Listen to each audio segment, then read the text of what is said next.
আসসালামু আলাইকুম। আমরা ইতিমধ্যে দেখতে আছি যে হামস্টারের ১ম সিজন শেষ হয়ে গেছে। ২য় সিজনে তারা পড়ে। ১ম সিজন শেষ করার পর তারা ২য় সিজনে কি চেঞ্জ আনছে তা আমরা দেখব এখন। তো আমাদের এই যাবৎ যে আর্ন করেছে তাও তারা ১ম থেকে শুরু দেখাইছে আমরা কি আর্ন করছে, কার্ড কিভাবে আপডেট করছে, কত কয়েন করছে টোটাল সব। ২য় সিজনে কি আপডেট হয়েছে তা তারা দেখাচ্ছে এবং এখানেও কার্ড আপডেট করা যাবে কিন্তু এখানে কয়েন নেই, এখানে ডায়মন্ড দিয়ে। তো এখানে বেশি গেম খেলা লাগবে। তো এই সিস্টেম ওরা করছে। তো এইটা কতটা ভালো হইবে তা জানি না।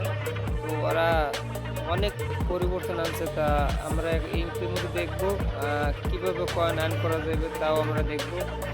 তো আমার ভিডিওর সাথে থাকুন আর দেখুন তারা কি আপডেট আনছে।